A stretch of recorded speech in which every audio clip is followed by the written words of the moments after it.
Ladies and gentlemen, welcome back to the channel. And Chimaev has sprinted and just tackled Holland straight away within 10 seconds of the first round. I'm sorry this stream is so late. I overslept, my bad. Chimaev is on the back. We're literally into the first round of Chimaev versus Holland, and he's already taken his back within seconds. A lot of ground time in that. And as you know, it's been a complete shit show in the promotion of UFC 279. All that promotion for Chimaev versus Diaz, and it didn't come to fruition. I guess this is the sport. And Chimaev couldn't make the weight. He missed weight by 8 pounds. But look, we're here now. We roll with the punches. So Uncle Dana decided to put Chimaev versus Holland, Liang versus Rodriguez, and Tony Ferguson, Diaz to fight each other. And it was a quick turnaround, I must say. I never really agreed to, or it seems like as if Chimaev has got Holland in a choke, in a dance choke. Is it locked in? Holland doesn't look like he's moving anywhere. He's got out. Is he out? No. This could be over, ladies and gentlemen, within the first 2 minutes of the first round between Chimaev and Holland.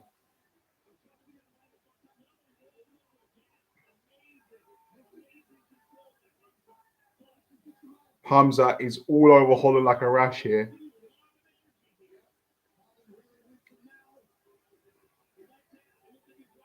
It's done. Finished. First round.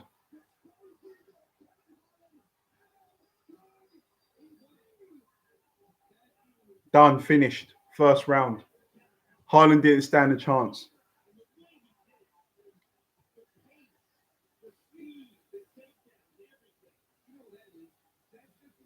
Finished. Done. That's it.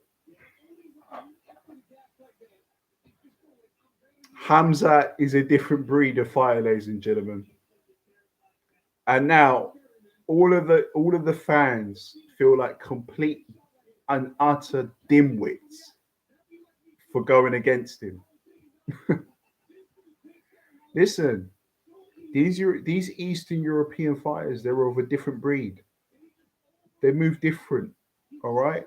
Get used to it.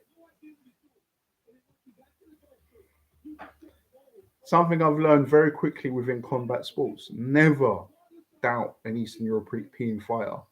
Always expect the unexpected with them. I mean, we're talking about Chimaev, man. We're talking about a guy with an MMA record that has, I believe he's had about 6 knockouts, 4 submissions. If that doesn't tell you that man is of a high caliber, then, you know, all of a sudden, because he lost weight, all the UFC fans made him public enemy number one, you know.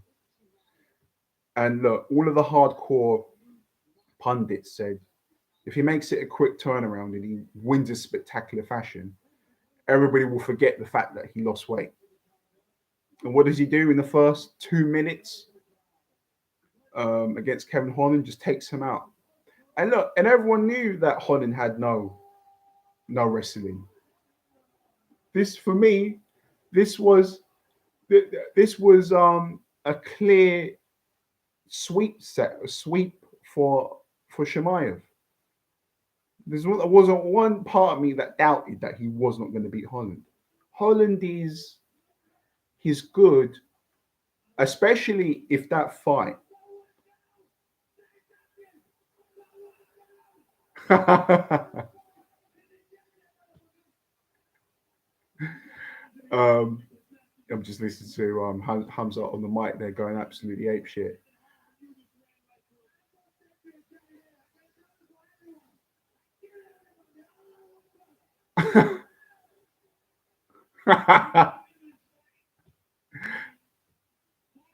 I mean, look at that. Finished 11 of the 12 wins, 6 knockouts, 5 submissions. Come on.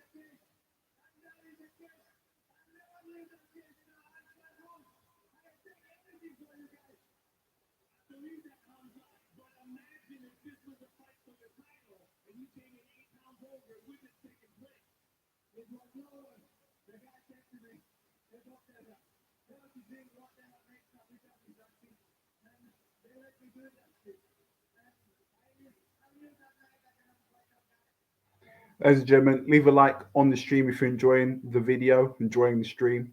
And if you're new, subscribe to the channel as well.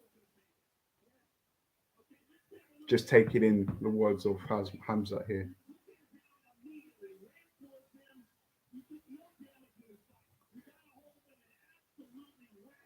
I mean, Shamaev, when he took that takedown, Holland was just completely flat-footed.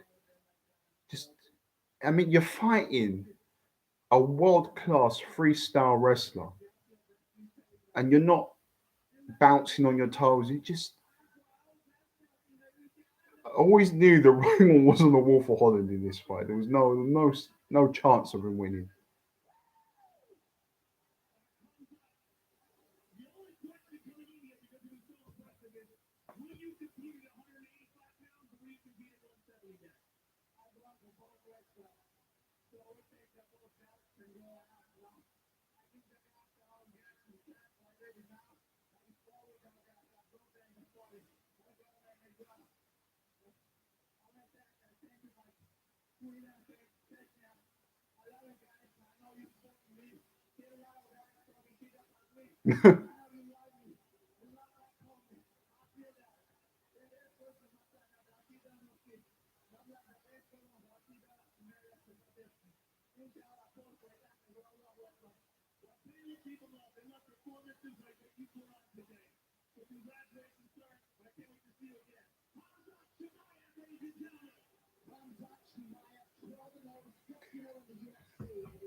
And look, listen, people, I wasn't, because obviously I didn't do a predictions thing in the very beginning of my video, or, um, but where I stand is that because he missed the weight, I was never against Hamza. I never thought because now because he missed weight, I wanted to desperately lose. I always knew he was going to beat Holland. In every department, he was going to win. You know, if maybe Holland had turned that fight ultimately into a kickboxing fight, right? The only thing that I could ever see Holland maybe in any degree outstriking Hamza was maybe with leg strikes. That's it. That's it. That's all he's got to offer. Every other department, Hamza smashes him. So, you know,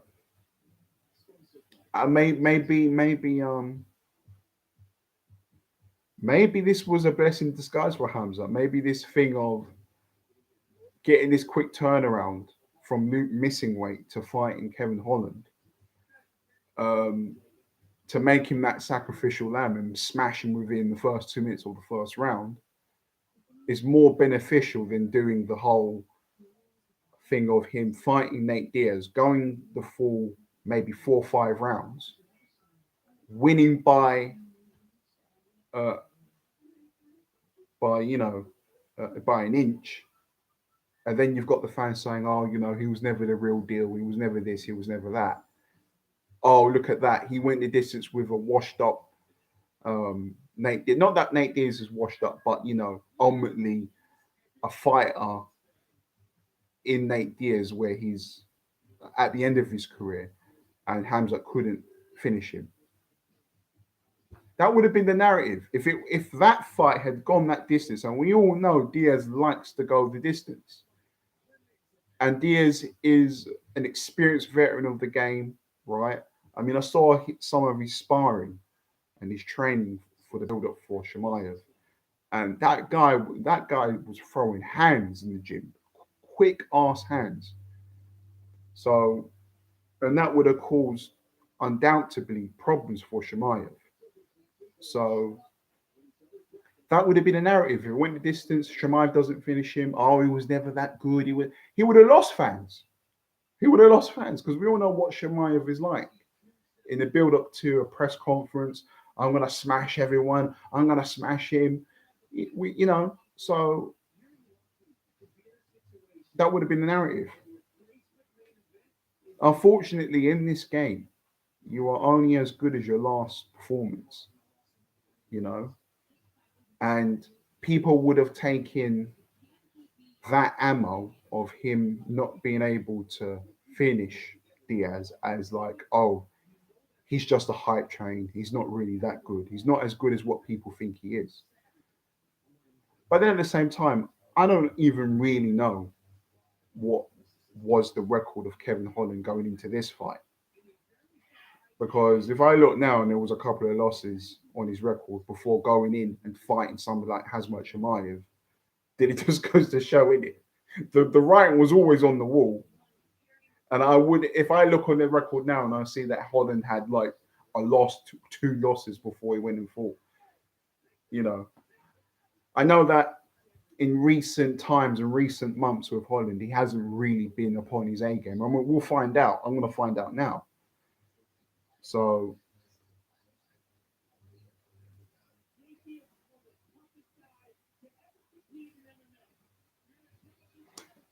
and with this Tony Ferguson Nate Diaz fight, you know, this is a fight that really should have happened a very very long time ago. I mean, when it was announced that Shemaev was going to fight Diaz, I mean, I raised my eyebrow like, you know, it was marketed as more as a throwback fight than like a top 10 contender fight because it, you know what I mean? Come on, that's a bit of a shit hand, isn't it? To supposedly you've run out on your contract with the UFC, and the person you're going to fight is a guy who's hungry to smash everyone, has elite wrestling, but you have to fight him, you know, whatever the UFC says goes basically. And Diaz was like, all right, cool, I'll fight him. I mean, you will not find anyone fighting somebody with an unbeaten record as their last fight. Not a chance. But Diaz is crazy enough to uphold that challenge. And, you know, you've got to take your hat off to him. All right, let's find out Kevin Holland's last couple of fights, what was going on with him.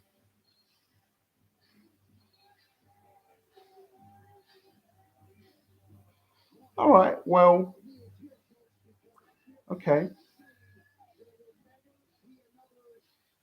2 wins. TKO, okay, a submission round 2, TKO in round. Last fight was a submission in the second round. All right, and then the second to last fight was a KO win in round 2 as well. So he wasn't. I mean, but I just think Shemaev is a different breed. He's a different, you know. He's a guy where records don't really have a stakehold in anything. He will go in there and smash someone. Like that's the way he is. And look, listen, the fact that he went into this fight didn't take no damage. And remember, Shemaev took 119 significant strikes against Bones, and it was a war. And look how he came back. He said, "Right now, fuck the striking with Holland. Right, I'm gonna just out wrestle him, maul him on the ground, Khabib style. Darce choked him. Good night. Finished. On to the next one, please. I had my appetizer. Time for dinner. And that was impressive because Holland was doing everything to get out of that hold, to get out of that submission hold, right? And Shamaev did not budge. It was like fucking hell. It was trying to move a fucking crocodile off your back. And like how I've been saying, even if it went into a striking department, Shamaev would have wiped the floor with him. He would have wiped the floor with him. If they ever fought again, yeah, I swear, I'll say it now to the 4 people that are watching now, yeah. If Kevin Holland ever had a turnaround in his career and people believed he could do it, right? And let's say Shamaev is off the elite level, but then we've got Kevin Holland contending, and that second fight happens where people believe he's improved enough to such a degree he can fight Shamaev again. Shamaev will still beat him. They're different levels, mate. Different, right? This whole because Holland, his style is not applicable to what Shamaev can do. It's just not. You know, he's got an awkward stance. He changes stance, and when you fight somebody who's got good hands, good boxing, right? Shamaev has got a decent jab, he's got decent fundamentals of boxing. He's always 9 times out of 10, he's always going to catch Holland. Remember what I said, if that ever happens again in the future, it will be repeat. But Shamaev will beat Holland in striking 151%. Remember, a boxer versus someone Muay Thai in mixed martial arts, they take up that high guard, that lifting your leg off the ground. All that is doing is creating an uneven stance for you. You don't have any balance. All it takes is one fucking, excuse my French, but one hand down the pipe and you're fucked. You got no balance. You got no balance. You're finished. Look at what happened between Usman and Colby. Usman parried one of the punches of Masvidal. One punch down the pipe from Usman, done, finish, fight over. You can't. Muay Thai against a boxing stance, it's kryptonite. The boxer always gets a one up on the person who takes up the Muay Thai stance. 151 times. It's just so. Enough of that. And ladies and gentlemen, if you're enjoying the content, enjoying the live stream, subscribe to the channel if you're new, turn on your bell notifications, and also please leave a like on this video. Helps the content to be seen by more people. Thank you for your continued support. And very shortly, we're going to go into Diaz versus Tony Ferguson. So yeah, leave a like on the video, especially if you're a return subscriber. What are you doing, bro? Come on. You know, you wouldn't have seen me.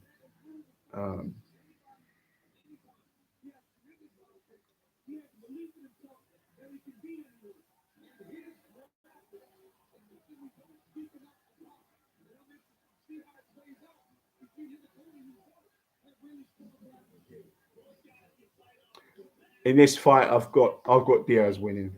And you know what? I got to say, I wouldn't be surprised if I see Tony Ferguson as well call it a day after this fight. After where where does Tony Ferguson go after this if he loses? Who's he going to fight? There's nothing to prove. I just in general after this fight, there's nothing left. You've given everything, man. Fucking hell, like relax, man. Go do what DC and them what their man are doing in there. We're doing the commentating thing and then relaxing, brother, and having a good. I mean, the amount of damage Tony Ferguson has taken in the last 2 years is absolutely fucking ridiculous.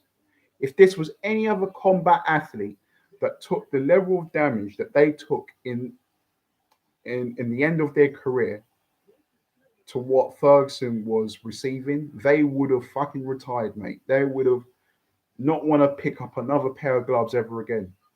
You know, I got to give it to him. I got to give kudos with kudos is due. You know, the guy is game. He wants to fight. You know, and it will be interesting to see what does he look like at 170. You know, maybe not depleting himself at lightweight is gonna it's gonna maybe give Ferguson an extra lease of confidence and energy. We don't know.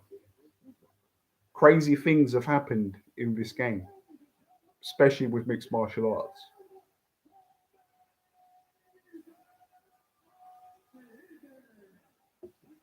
We've got Bruce Buffer bringing in the announcements.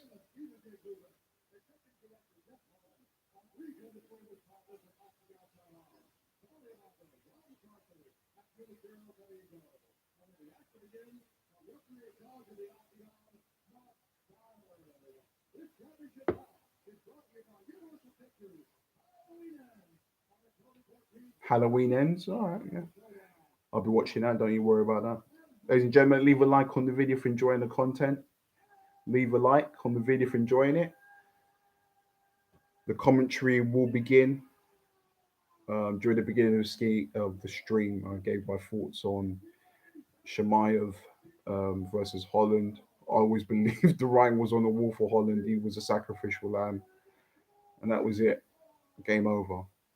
And listen, guys, please, if you've been watching for a period of time, subscribe, turn on bell notifications. I like to do these live streams every, 2-3 times during the month. And as you know, if you're a combat fan, you got Canelo versus Triple G on the 17th of September. I mean, I know you lot are gonna be watching, So, do your G here a favor. Subscribe to the channel, turn your bell notifications on. When that fight's on, pop it on. Come over to this channel. I'll be on. Pop me on, and let's talk. Let's talk about boxing.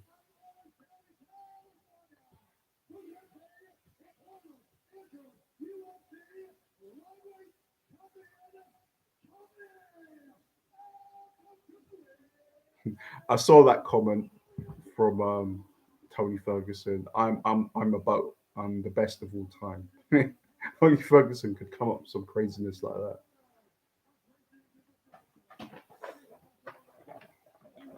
that. Ferguson does what Ferguson wants, in it. If Ferguson says he is a boat, the best of all time, you can't argue with that because he created it.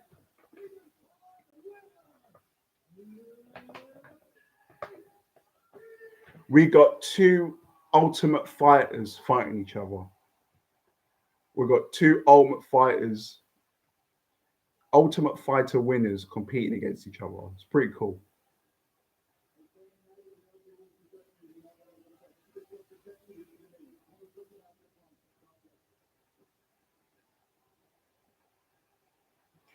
All right, let's do the scorecard because we don't want number one bullshit. The famous words of Khabib Nurmagomedov. We don't want that. So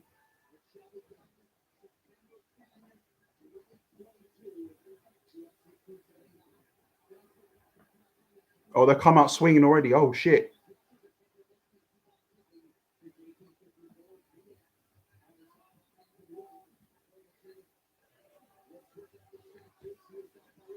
Oh shit. We've got spinning shit from Ferguson. Okay, straight right hand from Ferguson, high kick from Ferguson. Shit, we've come up guns blazing, mate.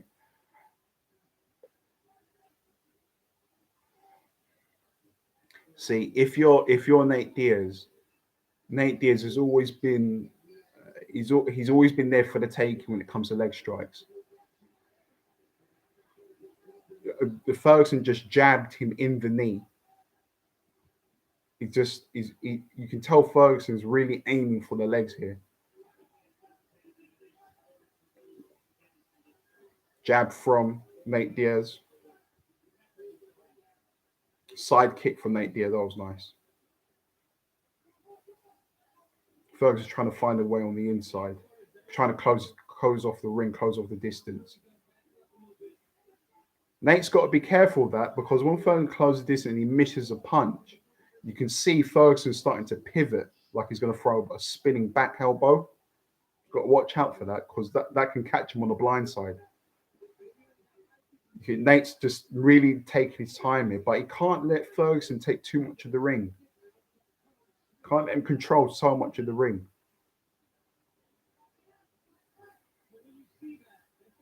That's a teep kick from Ferguson to the midsection of Diaz. I would say Ferguson's controlling around here, guys. Another straight right to the body of Nate Diaz from Ferguson. Okay, oh, they're inside. Ferguson's now up against the cage here.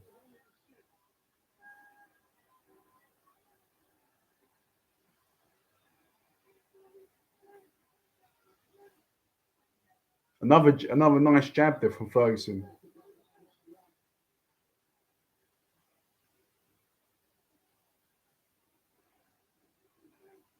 Side kick there from and then low kick from Ferguson. Nate Diaz is finding it a little bit hard to figure out what exactly what Ferguson has to offer here. And the thing is, when you got a fight that has that era of unpredictability, it is hard. Another, that's a left shot there from Ferguson. Caught him.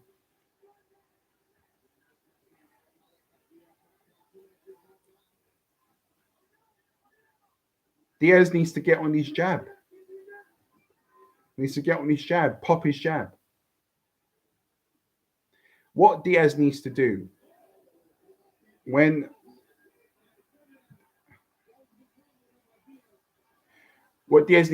is that when he changes stance, that's the perfect time to pop the jab down the middle, down the pipe. But you got to be very quick with doing it, because you got to know exactly when that stance is going to change so that you can land. I mean, Ferguson just landed 2 or 3 jabs, switching stances there. Couple of low kicks here from both gentlemen here. Missed uppercut from Ferguson. Spinning elbow after that. Pivoting, like I said, when he misses a punch. That seems to be the backup when Ferguson misses a punch to turn. Oh, there we go. Nate throwing a couple of left and right here. Good box here from Nate. Oh, shit. That low kick hurt. Get behind your jab, Nate. We've got 2 veterans of the game here going at it.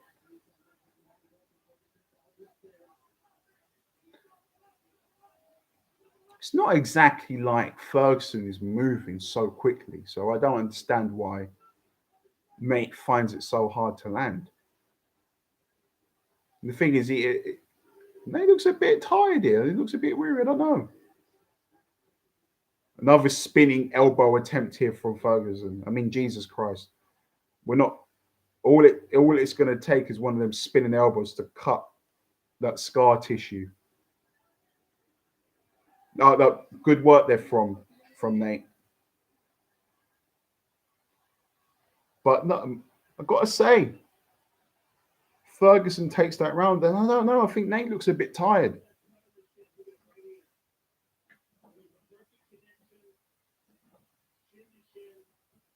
Ladies and gentlemen, leave a like on the video, subscribe to the channel if you're new, turn on your bell notifications. We'll be here to do it all again for Triple G versus Canelo on the 17th of September. Subscribe, do it now. Let's go, baby. Yeah. Okay. Don't know where that came from, but fuck it. Right. I got Ferguson with that round.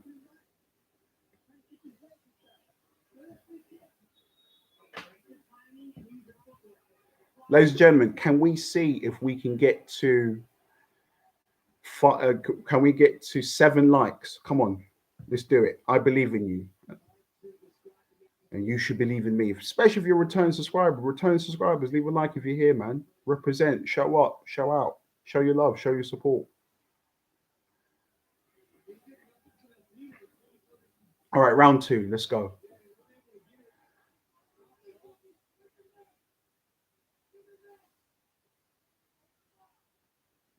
Round 2. Nate's got to take a bit of ring generalship here, push the pace.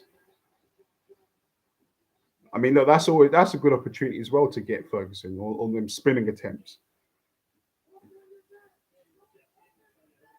I mean, when he misses the spinning elbow, that's a perfect opportunity to rush him. That's a jab there from Ferguson. 1-2 down the middle from Ferguson. Another 1-2 followed by a right hook from Ferguson.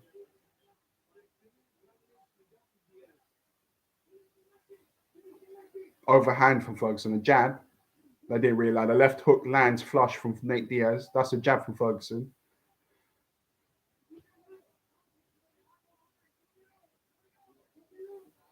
A little bit of parries here. A couple of feints trying to find a way in. Straight right from Ferguson.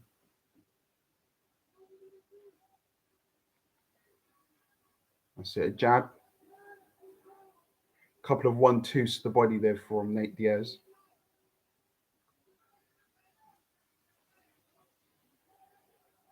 Free strike combination from Nate Diaz. He needs to push the pace more from this point here. It looks like he's really tired.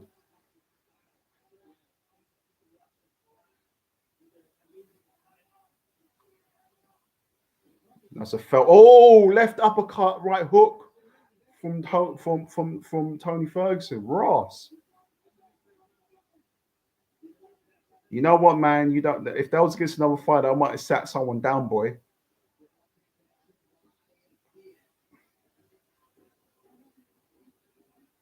Look, man, I got to give it to Ferguson.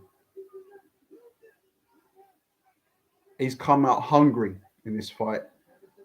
Some good 1-2s there from Nate Diaz, but it needs more of it. Can't throw and what he does, he throws and he backs himself off to the cage. He needs to push it. He needs to not only throw 1-2s but throw double jabs coming forward.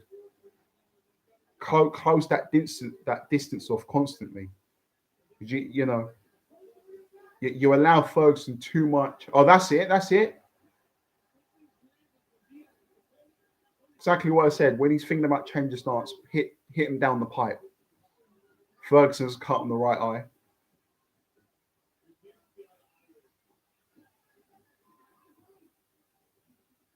Well, Ferguson's corner's got some work to do on his eye, I guess. Things both of them have got scar tissue, so both of them are privy to getting cuts.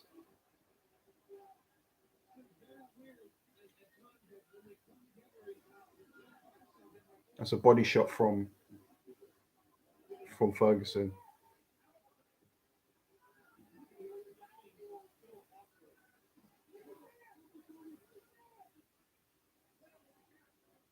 It's going to be very interesting as we go into round 3. We'll Diaz needs to put the brakes, put on the afterburners a bit, man. That's it. Better. Left hook, right hook, 1-2 down the pipe. Good. Now push the pace. Now you've got him in a position. Now you can work. Man, fighting really is about milliseconds. If you're too slow, you're getting clipped straight back.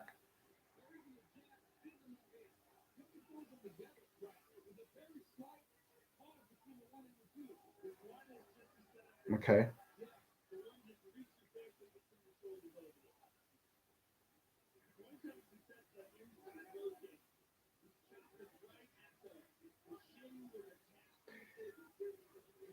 I feel that's what is slowing down Diaz a bit. These low kicks. He's never found a way of getting away with these low kicks.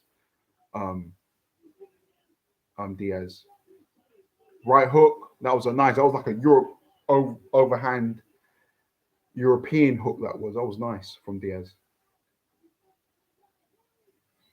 I would say Diaz is. If he pushes the pace a little bit more from this point, I'd say he's clearly won this round.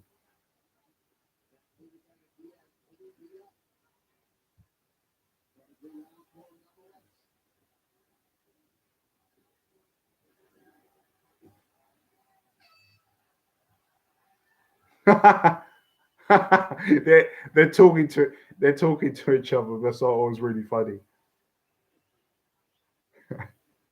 Nate Diaz pointing at Ferguson, the Ferguson pointing back at Diaz. I mean, let's see where the position of where that cut is.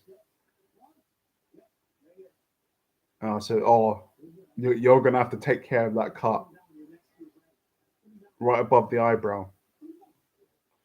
The cheek ones, they're not they don't really apprehend the fighter. But if you apparently there's a vein here on top of the head. If that goes, you're fucked. It doesn't matter. It doesn't matter if you're winning. If that area of your head here, apparently there's a vital vein in your head here. If that goes, fights off. So yeah, ladies and gentlemen, subscribe to the channel. Anyone that's new, subscribe. Do it.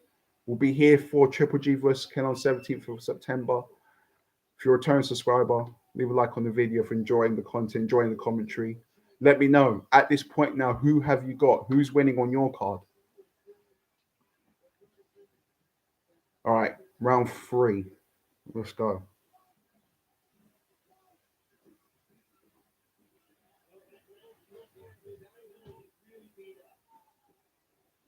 Right hook from Diaz, that landed. Good block from Diaz from the high kick for Ferguson. Another high kick for Ferguson.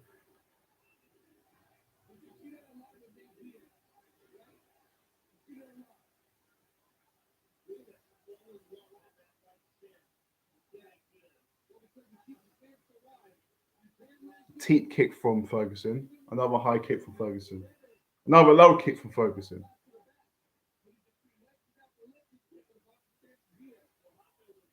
I mean, we're going to find... Oh, shit.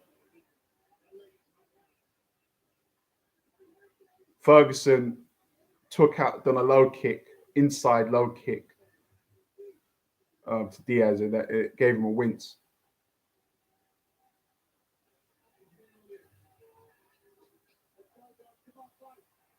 Why is he shaking his head? What's going on?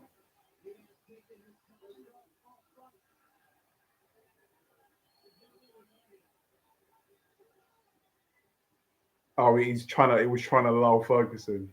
What a cheeky bastard. These low kids are smashing up Diaz's legs, man.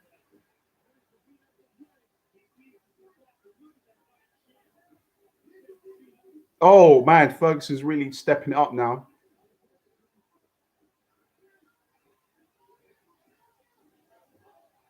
And that's a low kick from Diaz. Nice.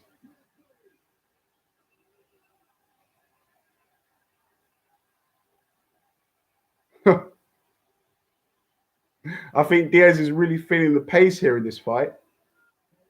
Ferguson tried to ankle pick him from that position. That was funny. He can't. I mean, Diaz cannot take. I think Diaz is starting to realize that these low kicks are not giving him a foundation to throw his punches. You can't generate power if your legs are gone, especially through your punches.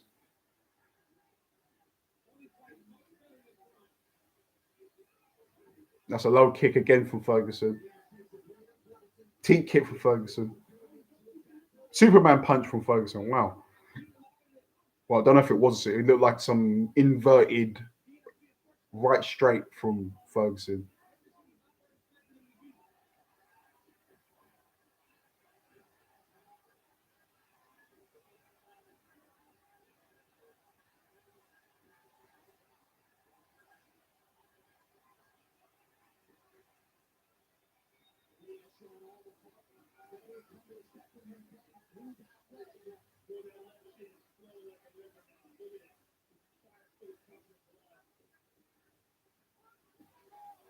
Low kick, uppercut.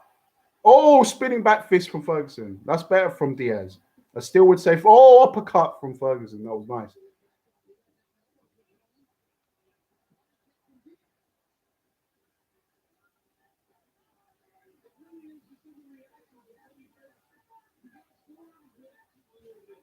Jab Ferguson to the body. Low kick. Whoa, 3-4 punch combinations from Diaz. That's better.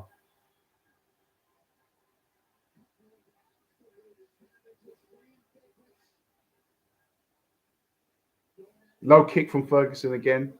Man, these rounds are tight, man.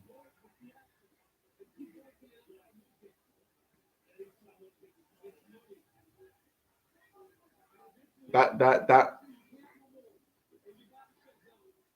right leg is toast. Diaz's right leg is mash up. Both of them legs have got to be mash up.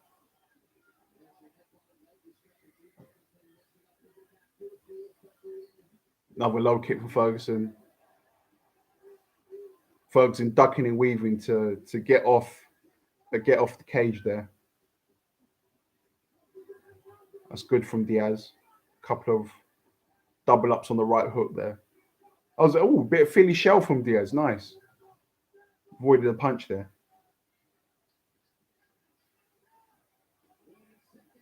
1-2 down the pipe from Diaz. Pushing.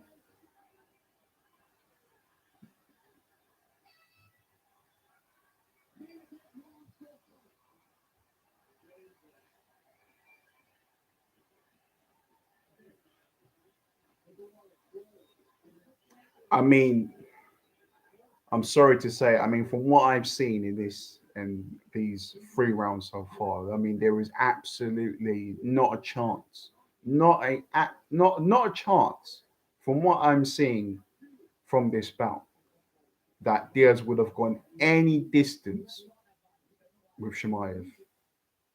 I mean, do you guys got to agree with me? If you're watching this live, or when you watch the highlights, if you're just watching my commentary for the time being, he's not surviving. There's not a chance. Well, I don't know. Then really, that would have been just been a payday for Diaz. Just to, I don't know, man. Like just ride off into the sunset and then let bygones be bygones. That's it.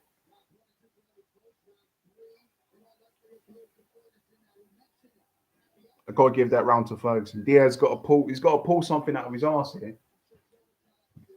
He's letting Ferguson control too much of the ring. Letting control him too much. And this is just purely because Diaz is not pushing the pace.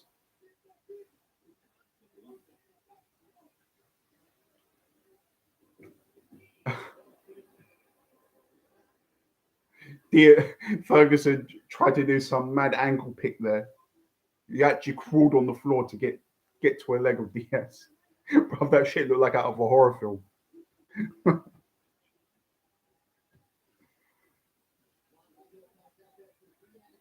Left hook from Ferguson.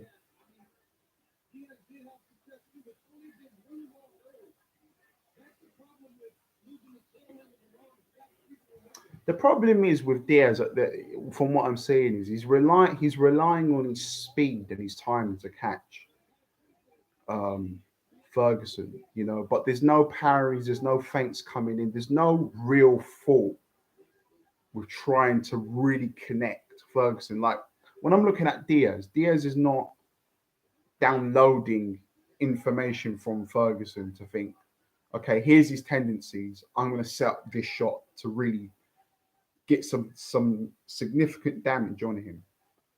He's just coming in winging shots and just kind of hoping for the best. There's no real thought to what he's doing. And and the thing is, 60% of his strikes land. I like there, 1-2 down the pipe. That's it. That got Ferguson on his bike. But Ferguson will come back here. But Diaz can't let him off the hook. But in order to do that, you've got to have good stamina. Jab, right hook.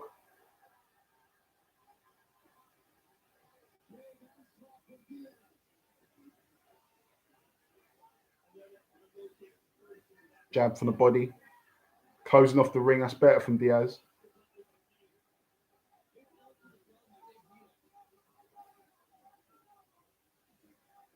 Left inside body punch there from Ferguson. That was nice. Inside low kick. I mean, is Ferguson slowing down a bit? I mean, he is. He's starting to slow down a bit.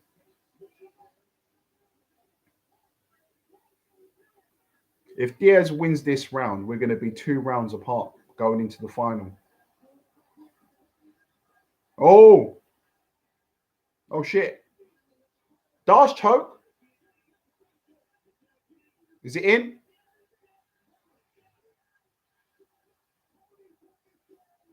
Oh man, I feel sorry for him.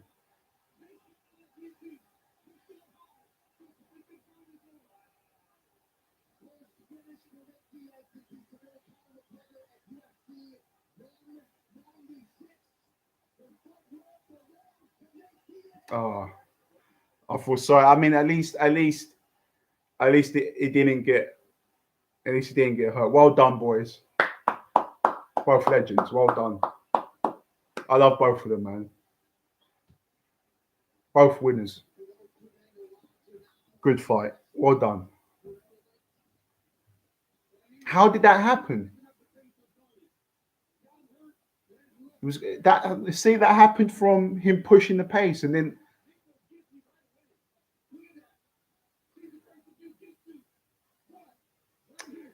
you could tell that see that those punches Ferguson was taking, they weren't even hard, but because of the damage that Ferguson has accumulated over the years, he knew he couldn't take it. He couldn't take that head trauma again, and he shot for a takedown. It was the last ditch resort, and then he just caught him into a guillotine. Fight over. But yeah, I had Diaz. I was worried.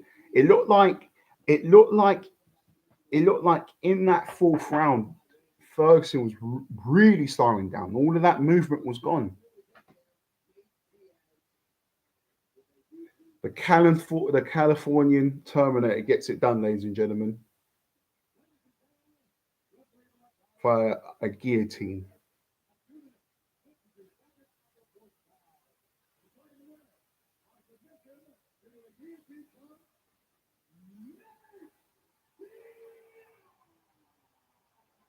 Yeah.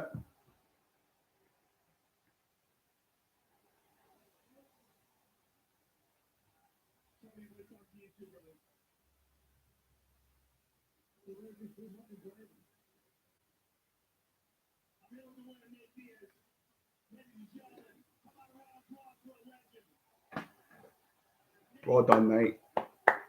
Thanks for everything, man.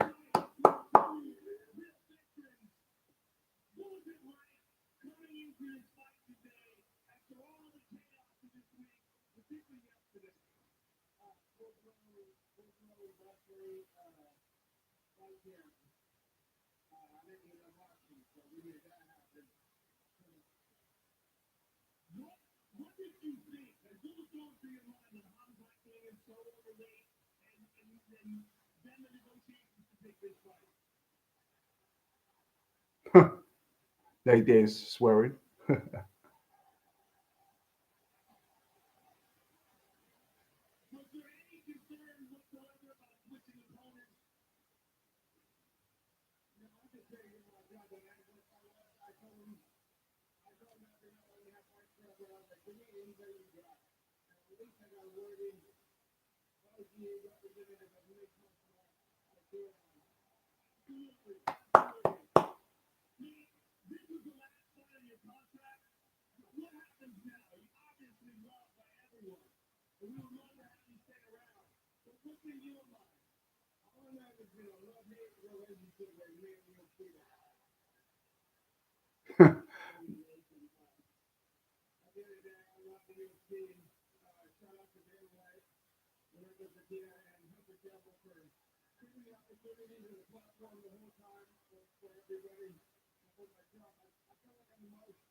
Don't get this when they do this.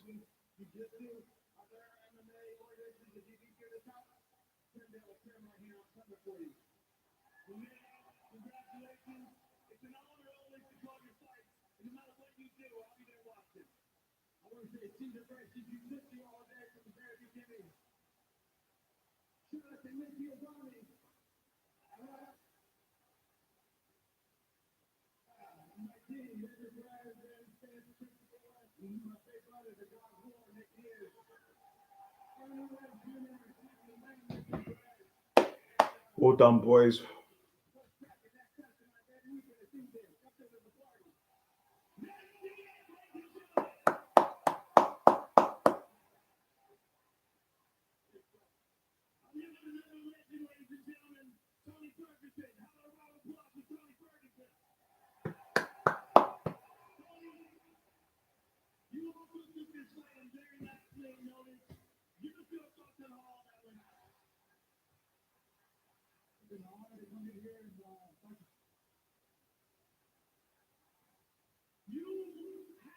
Listen here to Tony Ferguson's views here.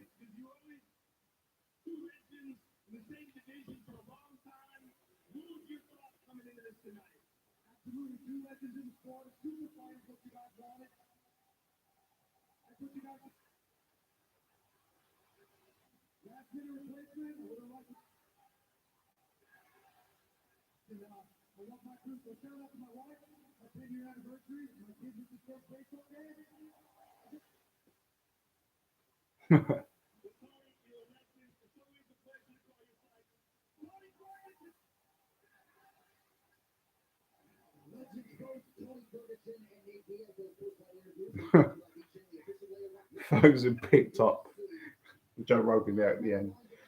Interesting, an interesting card.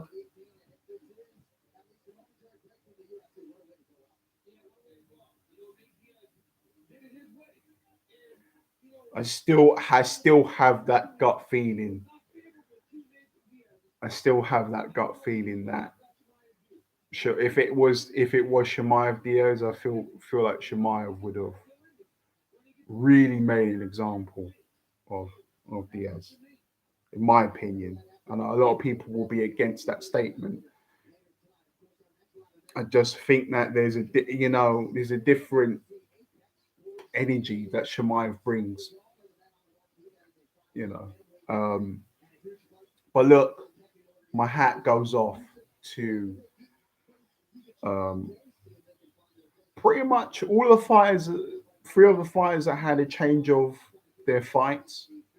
Ji Liang, Rodriguez, Ferguson, Shemaev. They had to roll the punches, do what the corporation wanted them to do, and and save the event. So, and they done that. And if you're Shemaev now, you got to be looking at that Colby Covington fight, and that's going to be very interesting. I think Shemaev will do. I feel like I know this is kind of a maybe a weird, not a weird comment, but something that I feel as if not many people are considering when it comes to Shemaev. Shemaev, he needs to have a little bit. He needs to have control of his emotions. For me, I don't find that with Shemaev. The problem is that when he gets into that octagon, I find the problem is that the antics outside, and he doesn't do anything too, man, right? But I mean, like in the build up to this pay per view, I could tell something was off. Him getting overly angry at Paulo Costa, that altercation, that was weird to me, you know.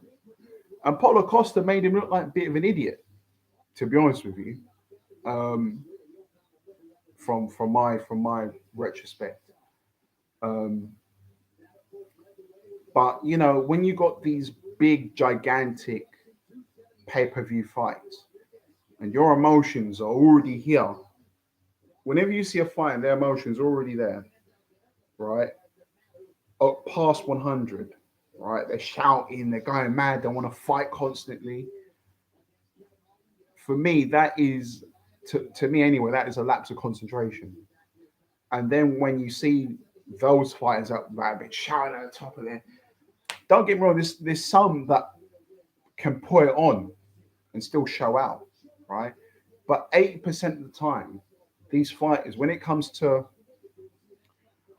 fight week, or when it comes to fight night, they fold under pressure and they lose. You know, and here's if Paulo Costa is getting underneath your skin, what do you think Kobe Covington is going to do to you when you know when you got to spend a month or so doing press with each other to promote the fight? He's gonna. I mean, we all know what Kobe Covington's like. He's gonna call you everything underneath the sun. So he's if I'm Shemaev's team, I'm saying, look, bro, we just gotta keep our head like this, sharp on the night. Yeah, let's make our fighting do the do the work. But yeah, look, let's say it's not the best card I've ever witnessed from the UFC, but you know, it was entertaining. Um, and yeah, if I'm Shemaev, I'm thinking about what is next. What is the next? Scott. You know what though? Potentially, I would say the next two fights are for Shemaev. If I'm Shemaev and I'm looking at what is next for me, I'm looking at Cole Covington next year. Next year, 100%, we're gonna get Covington Costa. I think that's very highly very likely. Um, and I'm already hearing that a lot of people think that Shimaev wouldn't be able to deal with the power of Paulo Costa, which is interesting. I don't know. And the thing is, at least we know that um,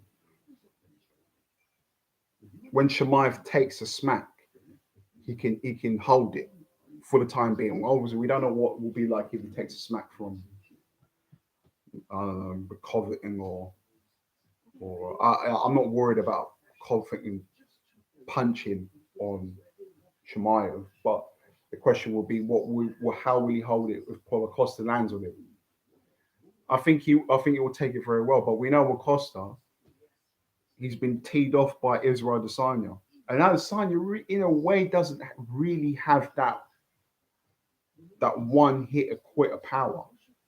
I mean, Adesanya gets you on accuracy and precision. He sets you up perfectly to get hit. Adesanya hits you when you least expect it, and that's how he gets you out of there. Um,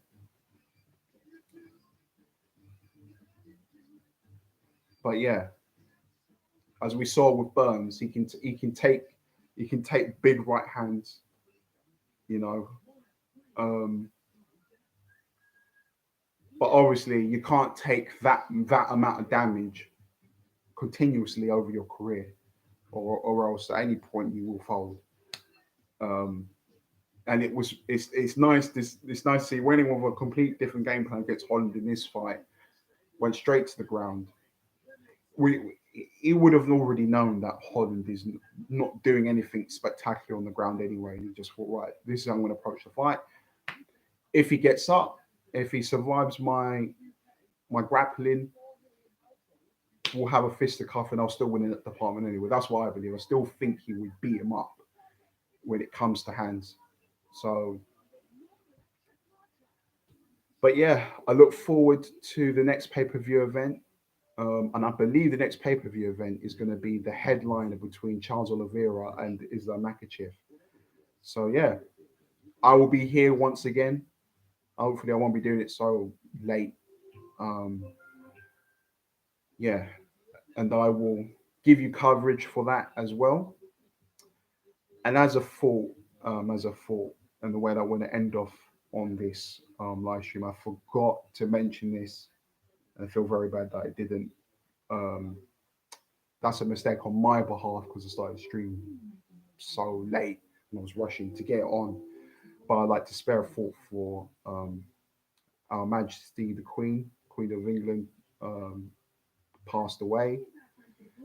My condolences. It's a very somber time here in the UK. It's a very you know, there's a lot of people taking it in their stride with what's happened, and my thoughts are with everyone that is affected. Um, Tough times create tough people. It'll make us stronger, make us more united, and we will go on from there. And yeah, God rest her soul. And hopefully there are better times to come. So, guys, thank you all for watching. Subscribe to the channel if you need. Leave a like if you enjoyed the commentary. And I will see you in the next one. I will see you for Triple G versus Canelo on 17th of September here on the channel. And expect some more uploads for combat sports, MMA, and boxing videos. I've got a couple of ideas for content that's in that vein coming up later on this week. So stay tuned for that. Thank you for watching. I'll see you in the next one. Goodbye.